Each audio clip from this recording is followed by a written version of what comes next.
12월의 마지막 주말 연불리의 비밀 노트를 또 시작해 보도록 하겠습니다. 자, 저는 이사님을 오랜만에 뵙는데요. 네. 오늘 또 이사님 표정을 살펴보니 표정이 밝습니다. 그러게요. 아니 뭐 3천을 넘었기 때문에 괜찮긴 한데 근데 이제 조금 또 너무 약간 단기 과열인 것 같아서 네. 또 너무 흥분하면 안 될 것 같아요. 그래서 연불리의 비밀 노트가 필요한 네. 것 같아요. 그러니까 이게 어디까지 흥분해야 될 거고 어디서부터는 조금 중심을 잡아야 될 건지.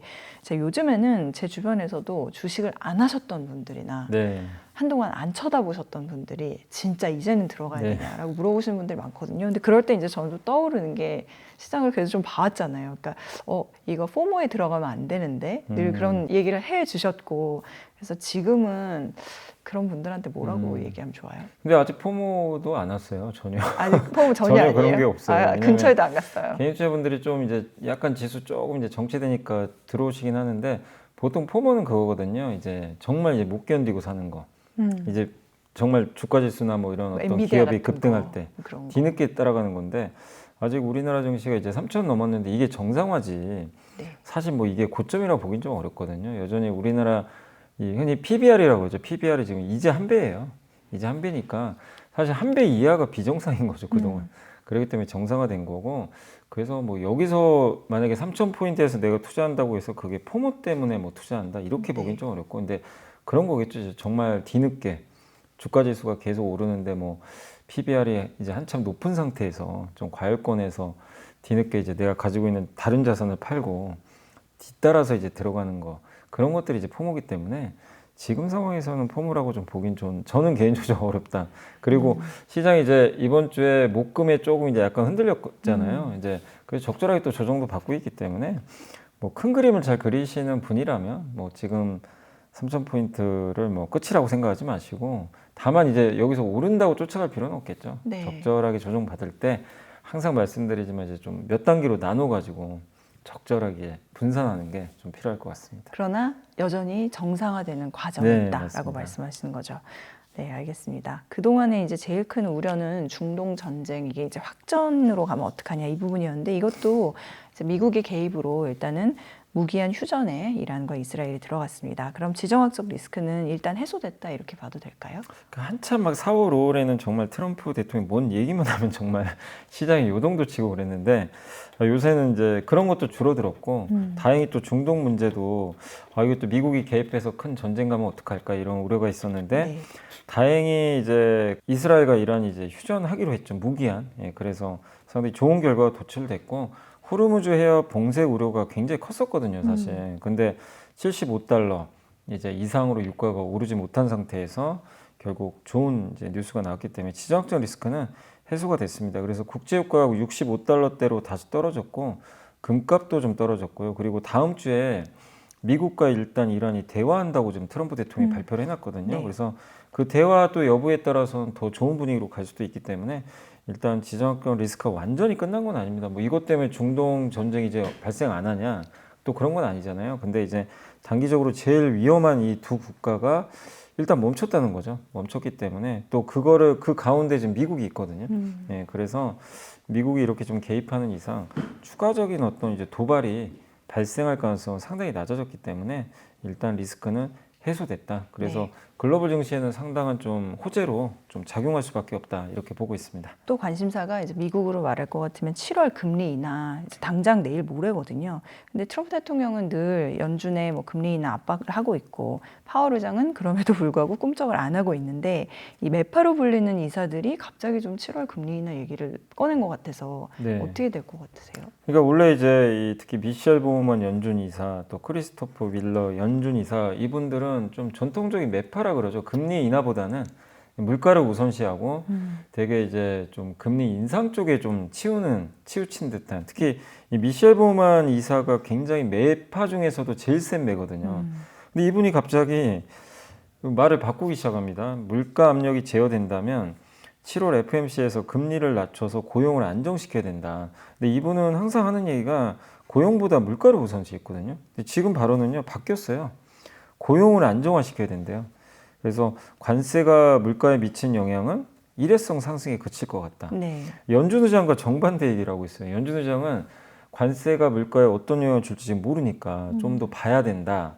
사실 파열 회장이 조금 비둘기적이거든요. 조금 더 그런 스탠스인데 보우먼 이사랑 이 파열 회장이 좀 약간 갑자기 성격이 좀 바뀐 듯한 그런 이제 뉘앙스가 좀 펼쳐졌던 거죠. 그래서 시장에서는 이런 이제 보우먼 이사나 이 윌러 연준 이사가 차기 FOMC 그러니까 연준 의장 자리를 노리는 거 아니냐. 트럼프 대통령은 당장 금리 인하라고 압박을 네. 하는데 파열 회장이 말을 전혀 안 듣거든요. 뭐 뭔가 꿈쩍도 안 합니다. 대통령의 묻는 네, 뭔가 좀 이제 눈에 들고 사서. 싶다. 나는 당신 말대로 하겠다. 네. 약간 이런 분위기인데 그러다 보니까 실제로요. 7월 FOMC가 좀 이제 남아 있는데 갑자기 금리 인하 확률이 원래 한 12%밖에 안 됐거든요. 네. 26%까지 지금 갑자기 올라갔어요. 금리 인하 확률 자체가. 그래서 7월에 전혀 금리 인하 안 할 거로 다들 생각했는데 지금 분위기가 좀 바뀌고 있다. 그러나 아직까지는 이제 금리 동결 확률이 더 우세긴 하지만 7월에 발표될 이제 고용 지표나 이런 경제 지표에 따라서는 이분들의 의견처럼 깜짝 또 7월 금리 인하도 가능해졌기 때문에 어쨌든 지금 7월 인하 뭐 우리가 알 수는 없지만 일단 예전에는 아예 그 선택지에도 없었어요. 7월에 금리 인하 자체가. 네. 근데 이제는 드디어 선택지가 하나 생겨버렸기 때문에 드디어. 예. 그래서 이런 부분은 사실 미국의 나스닥이 좋거든요. 금리 인하하는 것 자체는 미국 기술주한테는 또 긍정적인 뉴스이기 때문에 일단 7월 인하 가능성도 우리가 열어는 놔야 된다라고 좀 말씀을 드리겠습니다. 트럼프 대통령 정말 센 것 같아요. 너무 셉니다. 그리고 그냥 대놓고 바보라 그래요. 파월 의장한테. 막 바보. 저 바보는 이번에도 안 낮출 거다. 그 대통령이 그런 말 하는 게 상상이 안 가고 우리 한국에서는 있을 수 없는 일이잖아요. 근데 뭐 트럼프 대통령은 그렇게 자기 SNS에 파월 회장도 세네요. 네, 근데 파월 의장은 거기에 대꾸도 안 합니다. 그러니까요. 네. 자, 미국 얘기 조금 더 해보면 엔비디아가 이제 뭐 $150 넘어가고 하면서 역사상 최고가를 경신을 했는데 이거야말로 진짜 포모로 들어가도 되냐? 막 이런 얘기를 네. 요즘 할 만큼 이 어떤 그 증권사에서는 엔비디아 목표 주가를 $250까지 네. 제시하기도 했더라고요. 이거 어떻게 보세요? 앞으로 근데 이제 어떻게 될까요? 근거가 명확하니까요. 여기가 이제 루프 캐피탈이라는 곳인데 여기서 여기 애널리스트 아난다 바루아라는 분이 엔비디아 목표 주가를 $250, 그리고 목표 시총을 $6조. 6조 달러 지금 상상이 안 가는데 6조 달러면 얼마 몇천 조죠 이게 우리나라 돈으로 어렵습니다. 한 8천 조 되는 것 같아요. 그러니까 한 회사의 시가총액이 8천 조면 와. 우리 한국의 거의 4배거든요. 한국 시총이 한 3배? 3배 되겠네요. 한국 시총. 네, 전체 시총의 3배 되는 것. 근데 이게 뭐 당장 된다는 게 아니라 이제 앞으로 그렇게 될 수 있다. 네. 그렇게 했는데 그 이유는 그거예요. AI 칩 시장이 커질 수밖에 없다. 그리고 엔비디아가 이 분야에서 누구보다 앞서 있고 그리고 지금 세계 각국이 소버린 AI라 그래서 이제 국가 주도로 지금 AI 경쟁 펼치잖아요. 우리 한국도 그렇죠. 네. 여기에 당연히 우선순위로 들어가야 될 회사는 엔비디아 칩이니까 그게 이제 어느 정도 성장할지 우리가 명확히 알 수는 없거든요. 근데 어쨌든 그 성장에 대한 기대감이 계속 높아지고 있다 보니까 엔비디아에 대해서 이제 계속해서 좋은 평가들이 나오고 있고 사실 아직까지는 경쟁자라고 불리는 기업들이 있긴 있는데 그들이 대체하기 좀 어려운 지금 상황이다 보니까 계속 독주하지 않을까 이렇게 보고 있고 또 뱅크 오브 아메리카도 수요일 날 보고서를 냈는데 AI 데이터 센터 시장이 25년도에 2,560억 달러에서 출발을 해서 2030년에는 무려 8,230억 달러로 일단 성장을 할 걸로 전망을 했거든요. 그러니까 우리나라 돈으로 거의 1,000조 정도 될 거란 얘기죠. 예, 시장 자체가 앞으로. 네. 그래서 그렇게 막대한 성장을 지금 할 걸로 지금 기대를 하고 있기 때문에 많은 데서 지금 엔비디아에 대해서는 이제 호평을 좀 하고 있다. 그래서 지금 주가가 막 급등하는 건 아니에요. 막 이렇게 솟는 건 아닌데 점진적으로 계속 레벨업을 하면서 사상 최고가를 계속해서 갱신하는 그런 좋은 모습이 나왔는데 여기서 이제 주가가 계속 뭐 오를지 내릴지 우리가 좀 두고 봐야 되겠지만 AI에 대한 투자가 뭐 만약에 조금 성장이 둔화되거나 아니면 AMD 같은 경쟁사가 갑자기 점유율이 팍 올라가거나 그러면 좀 빠지겠죠. 늘 말씀하셨던. 예. 근데 아직은 그건 아니기 때문에 뭐 향후에도 뭐 제가 봤을 때는 급등보다는요 완만한 그런 상승 흐름은 좀 전개되지 않겠냐 이렇게 생각하고 있습니다. 그럼 이럴 때는 나 엔비디아 없는데 나도 한번이라고 생각하는 분들은 어떤 투자 전략을 가지는 게 근데 엔비디아가 없는데 굳이 여기서 뭐 이미 신고가를 났는데 굳이. 뭐 진짜 $250 갈지를 모르잖아요. 우리가 알 수는 없기 때문에 뒤쫓아갈 필요는 없고 그리고 시가총액 지금 3조 달러 넘어서 뭐 4조, 5조 육박을 좀 하는 지금 상황으로 가고 있는데 결코 싼 건 아니거든요. 주가 자체가. 그러니까 항상 이렇게 좀 생각하시면 돼요. 이렇게 물론 이제 이렇게 신고가 나는 걸 쫓아서 새로운 거에 베팅해서 수익 나는 것도 좀 하나의 방법이지만 이 비쌀 때 사야 되는 좀 단점이 있잖아요. 그러면은 내가 많은 물량을 실긴 좀 어렵거든요. 그러니까 엔비디아도 한참 좀 안 좋을 때도 있었잖아요. 네. 그러니까 항상 이런 주도주들이 좀 크게 조정을 받았을 때 그럴 때 이제 분할로 좀 모아가는, 그럴 때 모아가야 나중에 이제 이렇게 올라왔을 때 편안하게 좀 수익을 낼 수 있고 계좌가 점프를 할 수가 있어요. 그때 왜냐하면 이렇게 좀 주가 조정받을 때 물량을 많이 실을 수 있지 올라가는 거 쫓아서 실긴 되게 어렵거든요. 그래서 지금 뭐 엔비디아를 사라 마냐 이거보다도 여기서 사더라도 비중을 많이 실기는 좀 쉽지 않다. 이렇게 좀 말씀드리고 싶습니다. 알겠습니다. 마이크론 실적도 발표가 됐는데 이게 역대 최대 D램 매출을 기록했다고 해요. 그러면 이 실적 발표 의미도 좀 알아보겠습니다. 그 마이크론이 이제 우리나라 반도체 삼성전자 하이닉스보다 먼저 발표하는데 정말 이번에도 정말 놀라운 실적을 냈고요. 그 D램 부분에서 역대 최대 매출을 달성을 했다고 하는데 그게 다 데이터 센터 때문이래요. 그래서 데이터 센터에 대한 수요가 좀 급증하면서 계속 좋은 성과를 내고 있는데 여기에 대해서 이제 국내 애널리스트 분들도 좀 여러 의견들이 있는데 제가 좀 두 분의 의견을 좀 가져와 봤거든요. 삼성증권의 이종욱 연구원님은 이번 실적 발표를 보면서 우리가 느낄 수 있는 건 D램 시장이 공급이 이제 점점 부족해지는구나. 공급이 늘기가 되게 어렵구나. HBM은 만들기가 점점 더 어려워지고 있고 공급 난이도가 되게 힘들어요. 그리고 거기다가 범용 D램이라 그러죠. 이게 스마트폰이나 PC에 들어가는 옛날 반도체들인데 이것도 지금 공급을 잘 늘리진 않거든요. 왜냐면 여기는 성장을 잘 안 해요. 그러니까 기업들이 이거 수요 조금 살아난다고 여기다 막 대규모로 조 단위로 막 공장 지을 수는 없는 거거든요. 여기다가. 그러니까 이 돈이 있으면 차라리 HBM을 더 만들기 위한 공장을 짓는 수밖에 없는 거죠. 그러니까 예전 제품도 공급이 부족한데 HBM은 공장을 지어도 만들기가 쉽지가 않고 그래서 기본적으로 옛날과 다르게 수요 좋으면 무조건 공급이 늘어요. 반도체는. 그래서 수요가 이 사이클이 항상 있는데 이번에는 그 사이클이 없는 거예요. 그냥 공급 자체가 없어요. 이 없는데 수요는 계속 증가하고. 네. 그러니까 이제 되게 오래 갈 수밖에 없는 거죠. 사이클이. 그리고 메리츠증권의 김선우 연구원도 비슷한 의견이긴 해요. 공급을 절제한다 다들. 쉽게 늘리지 않는다. 예. 그래서 현재 진행 중인 D램 상승 사이클은 수요 개선 대비 현저히 제한된 공급 증가 노력 때문에 내년까지 굉장히 강력한 사이클이 계속 이어질 수밖에 없다. 그래서 하이닉스를 되게 좋게 보고 계시거든요. 그래서 26년까지 메모리 상승 사이클 지속된다. 그러니까 이 하이닉스나 우리나라 HBM이나 이런 사이클에 대해서 애널리스트마다 시각은 좀 달라요. 대체적으로는 HBM 좋은 거 알겠는데 결국 옛날 반도체처럼 피크아웃 오는 거 아니냐. 네. 결국 꺾이는 사이클 아니에요. 반도체는 그러거든요, 사이클이. 근데 이 김선우 연구원의 논리는 좀 달라요. 아니다. HBM은 공급이 늘 수가 없는 제품이니까 그냥 사이클이 계속 꾸준히 올라간다. 이렇게 좀 보고 계세요. 누구 말이 맞을지 사실 모르잖아요. 근데 이번에 마이크론의 실적 발표를 봤을 때는 결국 HBM 사이클은 이렇게 계단식으로 이렇게 꾸준히 올라가는 사이클 나오지 않겠냐. 여기에 좀 힘이 실리고 있고 그래서 하이닉스 주가가 그걸 말해주잖아요. 네, 맞아요. 그거에 편승한 하이닉스는 주가가 정말 많이 올랐고 아직도 되게 단단합니다. 근데 삼성은 못 올라갔잖아요. 여기에 못 탔어요. 삼성은 범용 쪽이 많아요. 그러다 보니까 좀 못 탔는데 근데 삼성도 여기에 탄다면 하이닉스 같이 가는 거죠. 사실은. 그래서 내년의 전체적인 그림은 이번 마이크론 실적을 봤을 때 특히 아까도 말씀드렸잖아요. 엔비디아가 올라간 것만 봐도 데이터 센터가 얼마나 지금 수요가 좋은지 우리가 알 수 있잖아요.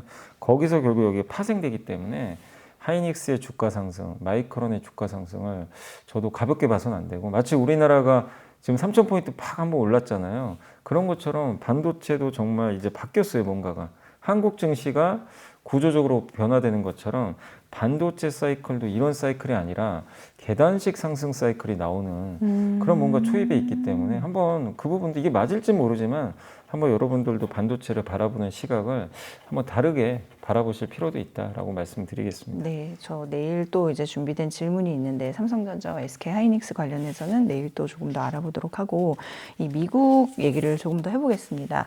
최근 이 미국의 채권 트레이더들이 이제 미국 장기 채권 금리 하락에 베팅했다 이런 보도가 있었습니다.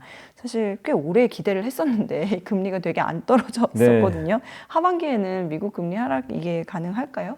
왜냐면 이게 또 채권 네, 투자랑 맞습니다. 직결되잖아요. 채권 투자하시는 분들 정말 많으시고 특히 미국채 되게 많이들 투자하시는데 한참 채권 금리가 높아가지고 맞아요. 근데 요새 좀 떨어지고 있어요. 점진적으로 쭉쭉 빠져서 지금 10년물이 4.25까지 떨어졌거든요. 이게 4.7까지 갔다가 근데 이제 앞으로 더 떨어질 거냐가 좀 중요한데 미국의 채권 트레이더들은 일단 떨어지는데 베팅을 하기 시작을 그래요. 했어요. 그 내용입니다. 그래서 얼마까지 보냐면 4% 초반까지. 그러니까 뭐 4.1 이하까지는 좀 보고 있는 것 같은데 이유가 있어요. 아까 말씀드린 갑자기 일부 연준 위원들이 비둘기파로 변했어요. 네, 대통령 내파에서. 눈에 들려고. 네, 뭐 그런 것도 있고 어. 고용이 안 좋다. 근데 실제로요, 고용 데이터가 안 좋은 거 맞아요. 고용 데이터 꺾이고 있거든요. 미국 고용이. 그러다 보니까 그리고 이제 기업들 같은 경우도 관세 부담이 좀 있잖아요. 네. 근데 그걸 가격 정보를 못 하니까 떠안아야 돼요. 떠안으면 투자를 줄일 수밖에 없어요. 비용을 막 쓰기 어렵거든요. 그러면 고용이 줄겠죠. 예, 그래서 최근에 이제 미국의 고용 지표도 좀 둔화되는 모습들이 좀 나오고 있는데 특히 목요일마다 실업수당 청구 건수가 발표되는데 거기서 2주 연속 이상 실업수당을 청구하는 그 건수가 그러면 그 사람들 입장에서는 지금 계속 일자리 지금 못 찾는 거잖아요. 그게 22년 이후로 가장 높은 수치까지 올라왔대요. 그러니까 일자리 지금 못 찾는 거야. 연속해서 지금. 그러다 보니까 지금 고용은 실제로 좀 꺾이고 있는 게 사실이고 그리고 지금 소비자 신뢰 지수도 예상보다 좀 부진한 상황이고 그래서 채권 트레이더들은 일단은 좀 10년물 국채 금리가 이런 이유들 때문에 좀 4% 초반까지 좀 떨어지지 않겠냐 이렇게 보고 있고 또 한 가지 결정타를 날린 게 중동 리스크가 완화됐죠. 이게 만약에 휴전이 안 되고 만약에 호르무즈 해협이 봉쇄됐거나 그랬으면 유가가 폭발해가지고 이게 채권 금리가 다시 급등해 버렸을 수도 있어요. 근데 일단 다행히 그게 없어져 버렸죠. 그럼 유가 다시 원위치. 원유는 지금 기본적으로 원유 시장이 공급강이거든요. 그럼 이게 더 떨어진다면 물가는 더 안정화되겠죠. 그래서 금리 하락에 지금 계속 베팅을 하고 있다. 이렇게 보시면 됩니다. 그래서 일단 지금 4%한 초반까지는 가지 않겠냐. 네. 이렇게 보고 있는 것 같아요. 그래서 일단 이런 상황에서는 뭐 이렇게 채권도 비슷합니다. 이렇게 내려가면 금리가 떨어지면 채권값이 오르잖아요. 그렇지만 금리가 한번 반등하면 채권값이 떨어지잖아요. 그래서 금리가 살짝 좀 리바운딩 하거나 반등하면 그럴 때 미국 채권을 이제 모으는 거죠. 조금씩 사면서 채권 금리 하락에 이제 대응하시면 좋겠고 지금은 이렇게 채권 금리가 쭉쭉 떨어지고 있어요. 그쵸. 그럼 가격이 좀 올랐을 거 아니에요. 근데 이럴 땐 하지 마시고 좀 반대 방향이 나왔을 때 다음 사이클을 기대하면서 이렇게 모아가는 게 낫고 기존에 보유한 분이라면 뭐 4% 초반까지는 한번 들고 가시는 것도 괜찮지 근데 않나요? 사람의 심리라는 게 이렇게 이제 떨어지는데 베팅한다 그러면 꼭 지금 들어가고 싶잖아요. 근데 이미 그걸 벌써 뭐- 4.25까지 떨어져가지고 이것도 비슷해요. 미국에 채권 투자할 거면 4.5 이상에서 투자하면 훨씬 성과가 좋았겠죠. 근데 어쨌든 지금도 뭐 늦진 않았다고 저도 보지만 왜냐면 아직도 미국 금리 높긴 하거든요. 근데 이제 최근에 좀 가파르게 좀 내려왔으니까 먹을 게 많지 않다. 그래서 조금 금리가 반등할 때 투자하시는 게 좋지 않을까라고 생각하고 있습니다. 네. 자, 지난주에 업리 비밀노트에서도 언급이 됐었는데 요즘 이제 국내외 증시에서 가장 핫한 주제 스테이블 코인입니다. 그래서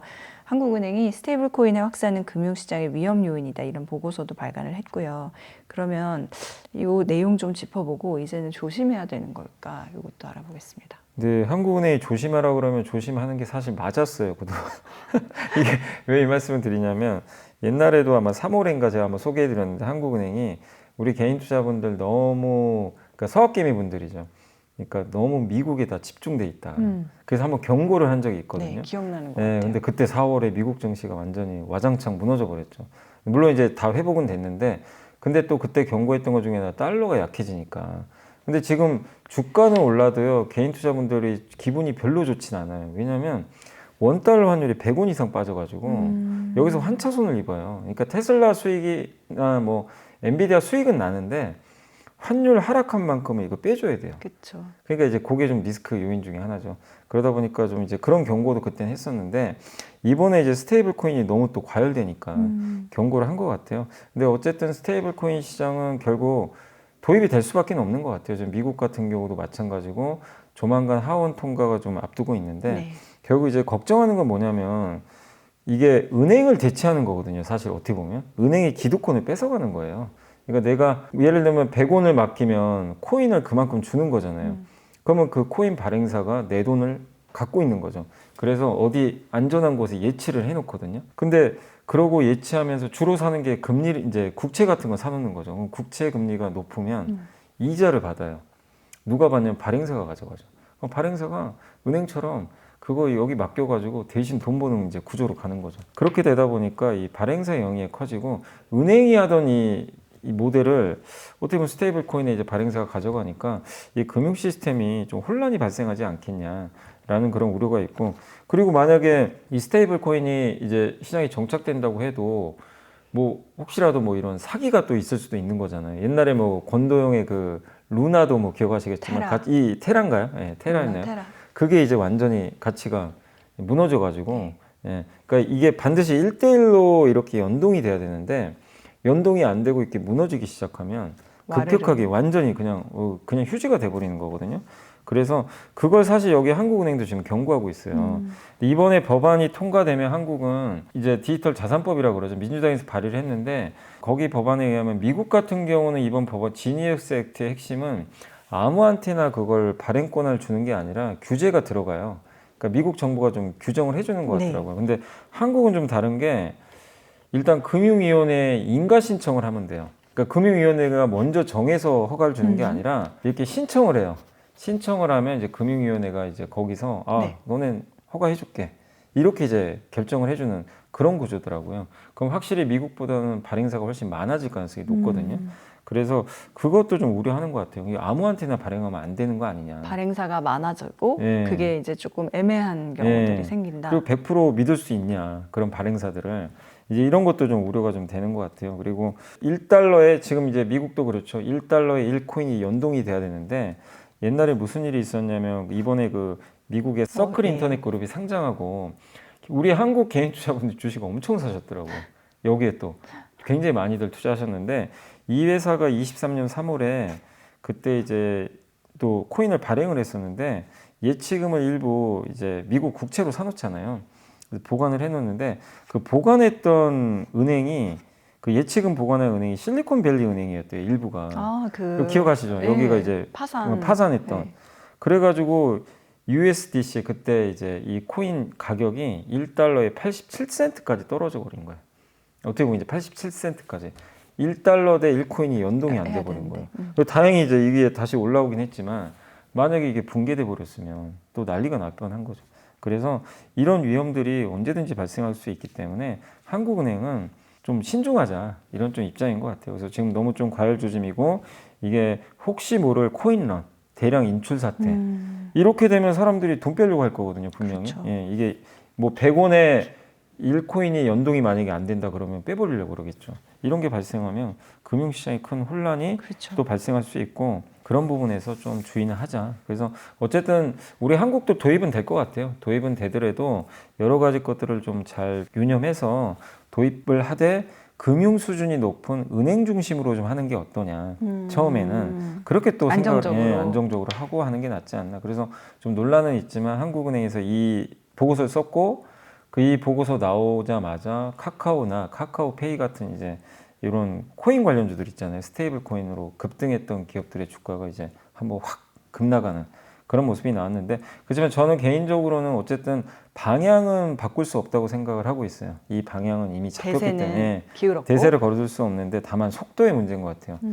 이런 부작용들이 또 있을 수 있기 때문에 이건 뭐 정부가 결정을 하겠지만 속도는 조금 더딜 수 있다는 것도 좀 염두를 해두시면 좋겠고 그리고 가장 중요한 건 어쨌든 미국이거든요. 네. 원화 스테이블 코인보다는 이제 미국의 달러 스테이블 코인이 훨씬 더 영향력이 클 수밖에 없기 때문에 결국 그게 이제 조만간 하원을 통과할 수 있을지 그게 된다면 또 우리나라도 한번 또 들썩일 수 있어요. 그래서 미국의 지니어스 액트가 통과되는지를 한번 좀 지켜보시면 좋겠습니다. 네, 지니어스 액트의 통과 여부를 지켜보자. 알겠습니다. 자, 그리고 한 가지 더 여쭤보겠는데요. 이 미국 재무부가 상하원에 보복세 철회 요청을 했다고 하면 이거는 어떻게 받아들여야 되고 미국 주식 투자에 있어서는 또 어떤 영향을 미친다라고 봐야 될까요? 일단 이제 미국에서 지금 이제 그 스콧 베센트 재무장관이 그 자기 SNS에 이제 올렸거든요. 지금 이제 트럼프 대통령의 크고 아름다운 그 감세 법안 있죠. 거기에 보복세가 들어가 있어요. 그러니까 이제 OECD 이제 관련 거기에 속한 나라들이 글로벌 최저 한세라고 있거든요. 요거를 이제 미국 기업에 이제 적용을 하게 되면 그러니까 이런 거죠. 이제 미국 기업이 이제 조세를 회피하기 위해서 뭐 저기 조세 회피 지역에 이제 법인 같은 거 만들어 놓으면 세금을 되게 낮게 낼 수가 있잖아요. 안 낼 수도 있고. 네. 그래서 근데 이 글로벌 최저한세 이거의 요건은 뭐냐면 뭐 그런 기업이라고 할지라도 무조건 15%는 내게 하자. 요게 이제 최저한세예요. 그래서 만약에 2%만 구글이 돼요. 그런 이제 약간 조세 회피 지역에 네. 법인을 설립해서 그러면은 이 13%는 뭐 본사에서 내란 얘기죠. 그래서 이제 이 부분에 대해서 미국 정부가 아 이거 우리 미국 기업들한테 이거 피해가는 거 아니냐. 그래서 너네가 이렇게 매기면 우리 만약에 그렇게 매긴 국가가 있으면 그 나라에 똑같이 보복하겠다는 거예요. 똑같이 미국에 그러니까 예를 들면 프랑스가 그렇게 했다면 프랑스 개인 투자자나 아니면 프랑스의 어떤 기업이 미국에 투자했을 때 이게 수익이 났을 거 아니에요. 거기에 같이 15% 때려버리겠다는 거죠. 추가로 다른 세금과 이제 별개로 또 이 보복 관점에서 하겠다는 거죠. 근데 이게 굉장히 좀 악재가 될 수밖에 없었던 게 우리 한국의 개인 투자분들이 만약에 미국이 우리나라를 이렇게 걸고 넘어져 버리게 되면 여러분이 미국의 어떤 이제 뭐 배당주 투자도 많이 하시잖아요. 여기에 시세 차익은 아니에요. 근데 배당이나 이자 소득이 났어요. 그러면 거기에다가 추가로 이 세금 15%를 때려버리겠다는 얘기죠. 그러면 여러분들은 이제 세금을 또 내야 되는 거예요. 그래서 이거 미국 기금 주식 투자 어떻게 하냐. 특히 그렇죠. 미국의 배당 ETF 투자들 되게 많이 하시거든요. 이거 돈을 빼야 되나? 이제 이런 우려가 실제 있었어요. 근데 이제 다행히 스콧 베스트 재무장관이 이건 빼자. 예, 빼기로 아마 이제 합의를 한 것 같아요. 그래서 미국이 주요 7개 국가 OECD의 글로벌 최저세를 미국 기업에는 적용하지 않기로 합의를 했다고 합니다. 그러니까 이제 우린 보복할 필요가 없는 거죠, 미국이. 그래서 아마 이게 빠질 것 같아요. 그래서 미국 주식 투자할 때 이런 리스크는 좀 이제 완화될 수 있으니까 이거는 당연히 미국 증시의 호재겠죠. 왜냐면 이게 보복세가 들어가면 돈 빼버릴 수도 있잖아요. 그렇죠. 미국 투자했던 분들이. 그래서 이거는 좋은 뉴스가 일단 전해졌다라고 보시면 되겠습니다. 알겠습니다. 그러면 이번 주 외국인 기관 또 개인들 매수 종목과 상승한 업종 정리해 보도록 하죠. 먼저 이번 주 외국인들이 많이 매수한 주식 10개 종목을 살펴보겠습니다.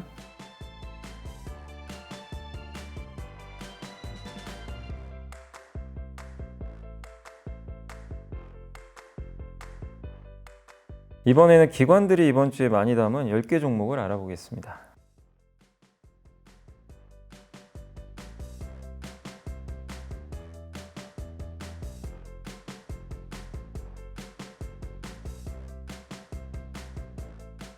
이번에는 개인들이 이번 주에 가장 많이 산 주식 10개 종목을 살펴보겠습니다.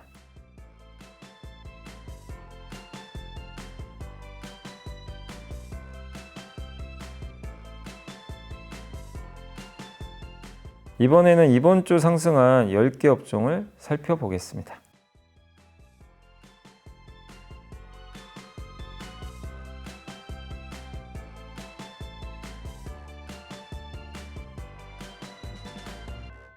네, 방금 살펴본 이번 주 상승한 10개 업종 가운데서 이 좋은 흐름이 조금 더 이어질 수 있다고 보시는 분야 그리고 그 배경 궁금합니다. 일단 이제 가장 좀 좋았던 섹터 중에 하나가 어쨌든 하이닉스가 워낙 달려가지고 반도체 대표주가 되게 좀 분위기가 좋았었거든요.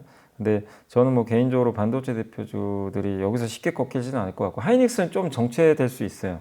쉬어갈 수 있지만 삼성전자가 너무 못 갔잖아요. 그래서 좀 뒤따라갈 수 있기 때문에 네. 반도체 대표주들 좀 추가적인 상승도 한번 좀 기대를 해볼 필요가 있을 것 같고 그리고 정말 오랜만에 타이어 관련주도 좀 올라왔거든요. 그래서 타이어도 돈도 잘 벌거든요. 가치주 개념으로도 괜찮은데 뭐 관세나 이런 것 때문에 주가 못 올랐죠. 네. 그렇지만 이제 여기도 업황이 그렇게 나쁜 편은 아니기 때문에 추가 상승을 한번 기대해 보시면 되겠고 그다음에 스테이블 코인 관련주도 이게 주중까지는 되게 이 상승폭이 컸다가 갑자기 그 아까 한국은행 그 보고서 때문에 그냥 순식간에 이제 급나가는 모습이 나와서 상승폭이 축소됐지만 조만간 이제 스테이블 코인 하원에서 통과 이제 가능성이 좀 높기 때문에 저는 국내에서 계속 좀 관심을 가져볼 필요는 있다. 그래서 스테이블 코인 관련주도 다음 주도 계속 좀 주목할 필요 있다라고 좀 말씀을 드리겠습니다. 네, 자 그러면 염이사님께서 선정한 이번 주에 보고서도 보고 마무리 짓도록 하겠습니다. 그 메리츠증권의 박정대 연구원님이 이제 화장품 보고서인데요. 불안감을 걷어내자. 그러니까 올해도 화장품 업종의 주가가 견조할 것 같다. 이렇게 얘기를 해주셨고, 근데 이제 아마 이 애널리스트 분이 그 어떤 자산운용사 본부장을 만났나 봐요. 근데 이제 그분이 이 박정대 연구원님이 워낙 이제 화장품 분야에서 오랫동안 이제 애널리스트 활동을 했기 때문에 아마 물어봤나 보더라고요. 이제 보고서에 나와 있는 건 뭐냐면 APR 아시죠? 이 네. 기업이 엄청 올랐잖아요. 많이 근데 이 올랐죠. 기업에 대해서 PER이 이제 이익 대비 시가총이 몇 배냐잖아요. 40배 적용해도 되지 않느냐. 40배면 굉장히 높은 거잖아요. 그러니까 이 질문을 좀 한 적이 있는데 아모레퍼시픽도 옛날에 2016년에 45배 받은 적이 있대요. 그러니까 APR도 받으면 되는 거 아니냐 이렇게 좀 물어봤대요. 그러니까 근데 이제 박종대 연구원님은 얘기는 좀 달라요. 그렇게 보긴 좀 어렵다. 왜냐하면 아모레는 브랜드가 정말 다양해요. 네. 근데 그렇죠. APR은 브랜드가 몇 개 안 되잖아요. 특히 이제 뷰티 그래서? 디바이스도 있고 화장품도 있지만 어쨌든 브랜드 자체가 이게 좀 약간 좁은 브랜드죠. 단일 브랜드다 보니까 한계가 있다. 그리고 이런 단일 브랜드로 어떻게 매년 30%씩 성장할 수 있겠냐. 아모레도 근데 이런 부분이 있대요. 아모레가 45배를 받은 적은 없대요. 아니 실제로는 40배를 넘은 적이 있는데 뭐냐면 이게 이익이 급감하면요 PER이 올라갈 수밖에 없어요. 당연히. 예. 그러다 보니까 이제 이익 급감 때문에 왜냐하면 밑에 분모가 이익이거든요. 네. 이익 대비해서 이 시총을 이익으로 나눈 거니까 이익이 어쨌든 이제 감소하게 되면 퍼가 그냥 자연스럽게 커져 버립니다. 그래서 이건 빼야 된다. 그래서 한참 좋을 때 PER이 30배까지 간 적이 있대요. 그러니까 30배 적용하려면 연간 30% 성장해야 되거든요. 근데 그거 만만치가 않다. 네. 근데 이제 여기서 근데 박종대 연구원님의 의견은 그럼 뭐 APR 팔으란 얘기란 이게 아니고 지금은 밸류에이션 측정이 불가능하대요. 아니 무슨 뜻이에요? 왜냐면 네. 그 증권사들의 실적 중 왜냐면 우리 예상보다 너무 성장이 팍팍 나온대요. 이렇게 예상을 10을 했는데 막 30 나오는 거죠. 그럼 추정치를 믿을 수가 없대요. 아, 의미가 없어요. 예, 그러니까 실적이 너무 잘 나오기 때문에 애널리스트가 예상하는 걸 뛰어넘고 있기 때문에 그거를 미리 예측하기가 되게 어렵대요. 그 다음 분기에 또 얼마나 성장할지. 그러니까 현재 실적 추정치를 신뢰하기가 쉽지 않다. 어디에서 가장 크게 성장해요, APR? 지금 화장품이죠. 그러니까 화장품 특히 진짜. 여기 미국 쪽하고 어. 그다음 유럽에서도 지금 성장을 하고 있다고 합니다. 그러다 보니까 APR이 이제 브랜드 가치가 계속 그러니까 오히려 처음에는 이제 피부 미용 의료기기로 이게 더 그렇죠. 유명했는데 맞아요. 지금 그거보다는요 화장품. 화장품.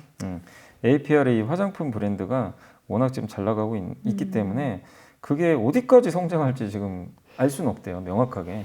그러니까 너무 막 PER 20배냐 30배냐 그냥 함몰될 필요가 없다.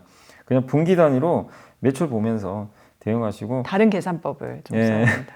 그리고 이제 박종대 연구원님 의견은 한국이 어쨌든 지금 KBT의 그 중장기 성장이 지금 쉽게 꺾이지 않고 있고 특히 영국이나 독일에서 K-뷰티 이제 브랜드들이 한국으로 이제 ODM도 잘하잖아요.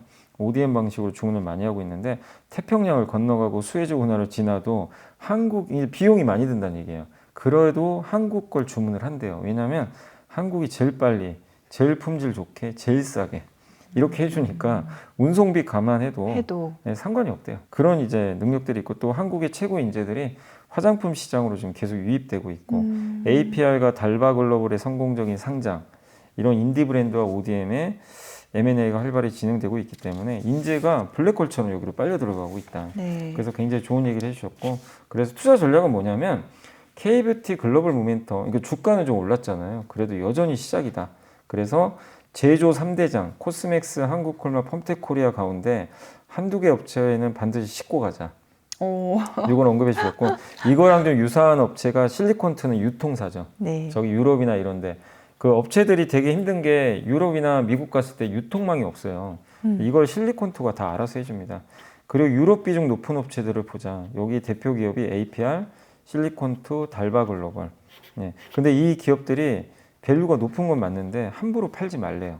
오. 아직까지는 실적 추정치와 밸류에이션 신뢰성이 낮기 때문에 이걸 싸냐 비싸냐 지금 우리가 감히 평가하기는 어렵다. 달바글로벌은 상장 이후에 주가 엄청 흐름이 올랐죠. 예. 어때요? 그때 한번 좀 소개도 해드렸잖아요. 근데도 여기도 뭐 마찬가지인 거예요. 그러니까 비싸냐 이런 잣대를 보지 말고 일단 계속 실적을 확인하면서 보자. 그리고 하반기에 근데 이제 너무 올랐으니까 신규 매수는 좀 어렵잖아요. 그렇죠. 이거 아무래도 보유한 분들의 영역이니까 그래서 신규 매수를 만약에 고려한다면 좀 못 오른 기업 중에선 대표적으로 아모레퍼시픽 그리고 코스메카 코리아 이 두 개를 꼽아주셨으니까 한번 참고하시면 좋겠습니다. 네, 알겠습니다. 아까 그 이사님께서 스테이블 코인 관련 아직까지는 좀 낯설다 이런 분들이 네. 상대적으로 계시기 때문에 관련주라고 하면 어떤 것들이 있을까요? 그러니까 그거예요. 이제 스테이블 코인은 이제 도입이 만약에 우리 한국에도 된다면 그 발행사 있죠. 미국엔 서클이 있잖아요. 서클이나 이제 테더라는 회사가 있는데 우리 한국에는 아직 이게 도입이 안 됐으니까 없지만 네. 만약에 도입되면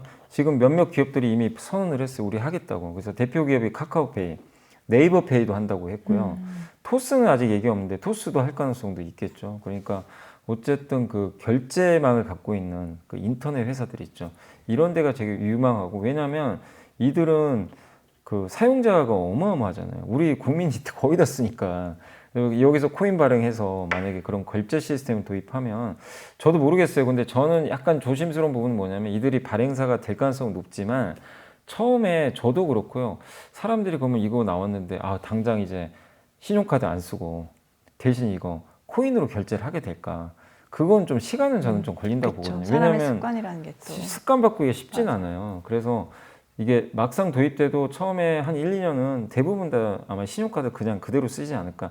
근데 어떤 계기가 생기면 갑자기 또 바뀌기도 하거든요. 근데 어쨌든 저는 이게 발행사가 되고 이런 것들이 이제 주가에 반영되면서 뭐 방향성 자체는 당연히 공감은 하는데, 이게 우리가 지금 주가 올라온 만큼 스테이블 코인이 만약에 도입이 되면 결제 판도가 당장 바뀔 거다. 은행이 힘들어지고 신용카드가 저는 그렇게 생각은 안 해요. 그렇기 때문에 그 부분은 좀 신중하게 또 접근할 필요가 있다, 이렇게 생각하고 있습니다. 자, 이렇게 해서 오늘 또 꽉 찬 영블리의 비밀노트 토요일 순서 함께 했고요. 저희는 내일 또 알찬 정보들 가지고 찾아뵙도록 하겠습니다. 고맙습니다. 감사합니다. 반도체 초강세장 이렇게 얘기를 하는데도 삼성전자는 왜 이렇게 더딘 건지. 네.